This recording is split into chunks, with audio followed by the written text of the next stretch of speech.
হাম কি? হাম একটি ভাইরাসের মাধ্যমে ছড়ায়। কাশি, হাঁচি, সংস্পর্শে এটি শরীরে ঢুকে জ্বর, ফুসকুড়ি ইত্যাদি সৃষ্টি করে। ওয়ার্নিং: হাম রোগের লক্ষণ কি? হামের প্রধান লক্ষণগুলি হল: ১. উচ্চ জ্বর ১০১ থেকে ১০৪ ডিগ্রি ফ্যারেনহাইট। ২. নাক দিয়ে পানি পড়া। ৩. শুকনো কাশি। ৪. চোখ লাল হওয়া, চোখ জ্বালা। ৫. মুখের ভিতরে সাদা দাগ, কমপ্লেক্স স্পটস। ৬.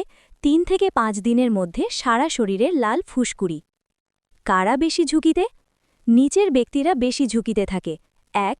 ৫ বছরের কম বয়সী শিশু। ২. যাদের টিকা দেওয়া হয়নি। ৩. অপুষ্টিতে ভোগা শিশু। ৪. গর্ভবতী নারী। ৫. দুর্বল রোগ প্রতিরোধ ক্ষমতা সম্পন্ন ব্যক্তি। হাম হলে করণীয় কি? হাম হলে করণীয়: ১. শিশুকে বা রোগীকে বিশ্রামে রাখা। ২. বেশি বেশি তরল খাবার যেমন পানি, স্যুপ, ডাবের পানি দেওয়া। ৩. জ্বর হলে চিকিৎসকের পরামর্শ অনুযায়ী ওষুধ দেওয়া। ৪.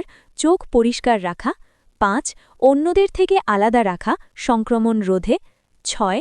গুরুতর লক্ষণ যেমন শ্বাসকষ্ট, খিঁচুনি হলে দ্রুত ডাক্তার দেখানো। হাম রোগের সুরক্ষায় করণীয় কি? হাম থেকে বাঁচার সবচেয়ে কার্যকর উপায়: ১. টিকা নেওয়া, এমএমআর ভ্যাকসিন। ২. আক্রান্ত ব্যক্তির সংস্পর্শে এড়িয়ে চলা। ৩. হাত পরিষ্কার রাখা, সাবান দিয়ে ধোয়া। ৪. পুষ্টিকর খাবার খাওয়া। ৫. শিশুকে সময় মতো সব টিকা দেওয়া।